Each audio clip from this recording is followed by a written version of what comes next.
Nagsimula sa isa, naubos ang 5, hanggang umabot ng 15. Pagdating ng 20, hindi na makatayo. Busog na busog, lubog na sa pagkaupo. Yan na nga ba sinasabi, hindi naman babae. Hindi natin ma'am na Cheers, pare. member ako ng local church, maliit lang. Tapos, nagko-consider ako ng ministry na ililid. Which is, dinag-demand din naman ng senior pastor ko kunwari. Ba't ko kailangan i-consider yung CE o yung Christian Education na program or course? Sa akin kasi depende kung saan ka tinatawag.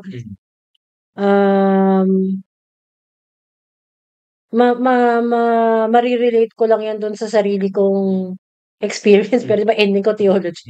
Anyway, nag-CE ako. In short, ba't ako mag-CE? Hindi, kung ang calling mo talaga ay at yung parang leaning ng personality mo ay sa Nasa podcast nga pala ako. paghubog ng growth ng ibang tao. Actually, feeling ko nga dapat lahat ng person na may influence sa iba to help them grow and mature in the faith, dapat dumaan sa kahit papaanong basic understanding of what Christian education is. Kasi may influence ka eh. Parang any person with influence sa spiritual growth ng iba, may responsibility ka to handle your influence properly. Kasi pag hindi mo sineryoso yon, baka kung saan mo dalhin yung taong sumusunod sa'yo, no? I think doon sa seminary ng denomination namin, yung one thing I think they do right is yung principles of Christian education. Lahat ng ministries umaten doon. Kasi theology ka, music, ano pa ba isa nila? Missions, pastoral, lahat yan dadaan sa principles of Christian education. So in that sense,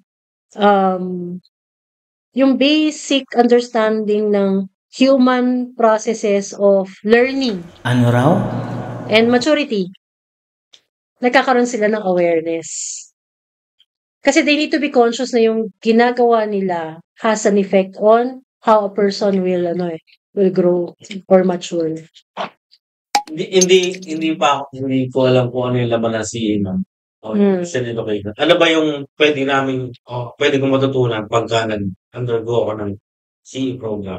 Ang Christian education kasi, siya formation na isang mananampalataya towards the goal of becoming more like Christ. Number 1. So, di ba? Sinasabi natin, may tinatawag na parang pag nanampalataya ka, you repent. So, sabihin, yung dating ikaw, ayaw mo ng ganon. Gusto mo nang maging bagong tao, at ang bagong tao na yon, ang model mo ay syempre si Jesus, no? So, pagbabago yun ng buhay, ng pananaw, ng pag-iisip, minsan ng damdamin, ng plano, ng pangarap. Excuse me lang pare excuse me. Yun yung fino-form mo. So, merong mga bagay na kailangang matutunan na bago dahil iba ang prinsipyo at attitude at character ni Jesus sa atin. So, kailangan mo yung matutunan at the same time, yung ikaw, kailangan mong baguhin yun para maging siya. So, ibig sabihin, yun yung pinaka-objective nun. So, lahat nung material, Bible text, ano pa ba, cultural, historical, whatever, no? Mga theological, sa CE, yun yung paraan kung paano mo ina-arrange at parang gina-guide yung tao through going through all of those new information in a way na ma-absorb niya yun. Kasi kung puro presentation ka lang, na ilalatag mo lang, present mo lang, pwede naman daanan yan ng tao para ka lang nakinig ng Spotify playlist eh. Pero pwedeng hindi yan mag-absorb. So, in case education, dahil gusto mong mabago yung buhay niya kailangan ma-absorb ng tao. So, kailangan nating hanapan yung paraan para yung bagong prinsipyo na yun ni Jesus, i-absorb nung tao, akmain niyang kanya. So, isipin, you have to work with a person sa personality, past, di ba? Prejudice. So, lahat yan, i-consider mo. So, yung pinaka-Bible text, isang layer lang yun. Pero mostly, siya, psychology. Dami. Madami. So, bakit ganun? Kasi nga, life transformation na pinag-usapan na. Hindi to basta, hindi to basta typing school, di ba, na mechanical, hindi, malalim siya. And siya, dahil yun ang goal mo, lifelong siya, hindi siya natitigil, hindi siya natatapos. Kaya nandun yung concern ko, na in some Christian education perspective sa ibang church, parang pagdating ng youth, outside na yun ng CE ministry. Wala nang nag-guide ngayon no continuous maturity ng adult. Yun ang minsan nangyayari. Hindi ko. or feeling nila, or binibigyan nila sa pastor lahat. So yung pwedeng, kasi sabi nyo, CE is a formation. Punta kay Kristo. So, ibig sabihin, hindi dapat tumitigil yun. Hanggang senior ka. So, bakit titigil sa college? So, ibig sabihin, formed na yung mga... May ganun siguro. Na parang pag nag-graduate ka na ng college, graduate ka na rin sa CE. Matured na yan, no? Oo, kasi matanda na yan, may trabaho na yan. Di ba paano kung ako, katanggap ko lang kay Kristo ngayong yung pagiging employee ko, sakala ko nakatanggap kay Kristo. Sabihin, hindi na ako dadaan sa CE program ng simbahan. Hindi ko alam, depende sa simbahan Depende. I think merong mga ibang church na pati yung mga adult Bible study, adult care groups, sakop nung kung sino man yung Christian education nila, minister.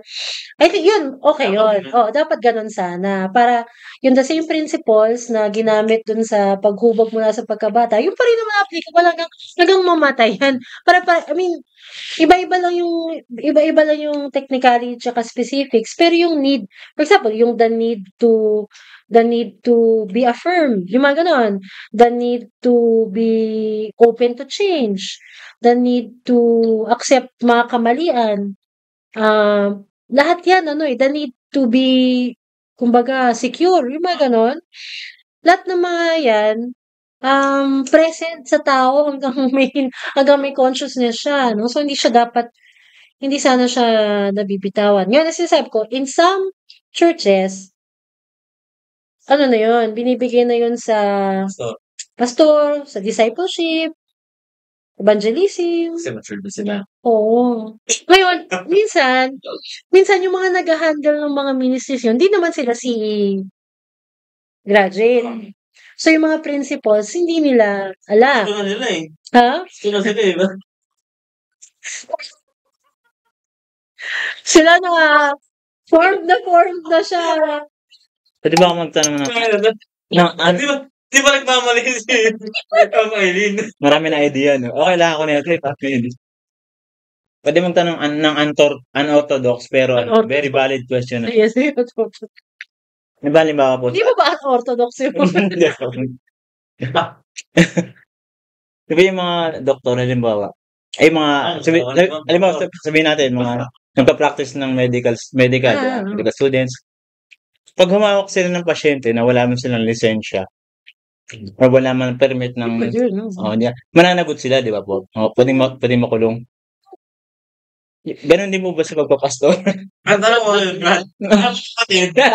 Ito ko may kulungan ba sa lahat? Wala. So, sino mo, Brad? Ano ko lang yung mga rapists, nangulimbat ng pera ng simbahan, hindi makukulong. Pero yung turo, walang kulungan sa lahat. Kahit masira na buhay ng tao. Hindi sila mananagot, gano'n. Kaya madali kahit hindi ka pastor ka na kaagad eh. Ano na? Grabe, may kalalagyan. Feeling ko may kalalagyan yun. Kinalagyan ba? Feeling ko may kalalagyan yun. Hindi ko alam. Kasi di ba may mga proper training naman, kagaya ng Christian education, di ba? Na parang kung nagmi-mislead ka, di ba? May kalalagyan yun. Meron. Kung saan man yun. Pero, yung pwedeng dito na i-claim? hindi nga eh. Depende, wala ka nang... Para makapagsisi naman. Anong kaso ibibigay mo doon? Pero nasa-sanction naman ang pastor. Well, again, depende sa setup ng church. Kasi may ibang pastor na accountable sa board. Maganda nga yan. Yan sasabihin ko eh. Oo, ganon. So, supposedly ganon.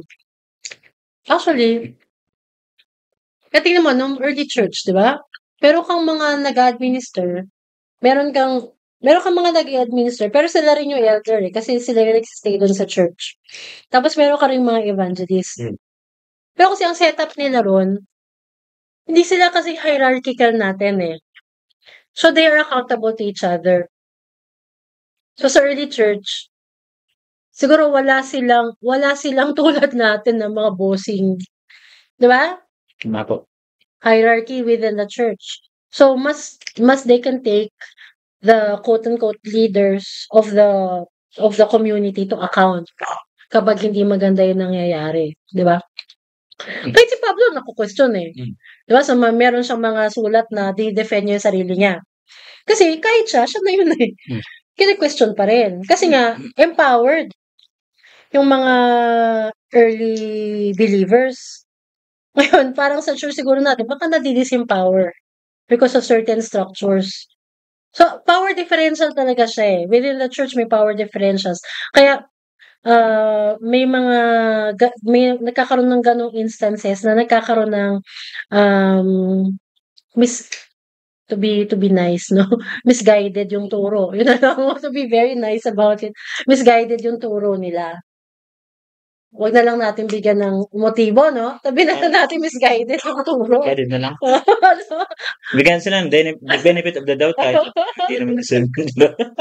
Minsan misguided yung turo kasi, yun na nga, within the organization, parang nobody is taking them into account. Ngayon,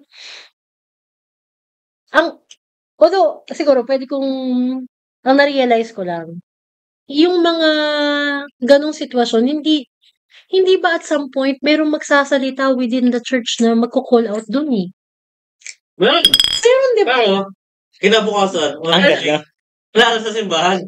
Na-call out nga. Pero, bye. Pero nabukas, i-call ni Pastor, huwag ka na matanda. Siguro, pero, kasi nangyayari yan sa church namin. Siguro minsan kasi yung mga nagko-call out, hindi sila mapapais basta-basta kasi may sarili silang power. Wala silang sa posisyon, pero meron silang influence. Yan mga kababaihan. No. Diba? Mga kababaihan na respected within the community. Pero pwede ka na, pag-iinitan ka na. Oo, pero kumbaga, dahil sa power differential, kahit pag-initan ka, pwede kang Umalag pa rin.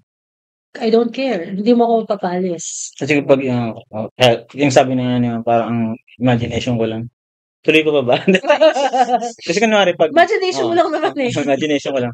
Kunyari, yung woman ng salita, isa lang, pero nire-represent niya yung kabuuan ng woman. Ngayon, pag nagsalita ka, Pastor, against women, itatag ka namin misogynist ka. Oh, diba? Pwede yun. Pwede siyang ma-intimidate din doon. Isipin yung status niya. Yung mga ibang kababaihan can also magsasalita rin.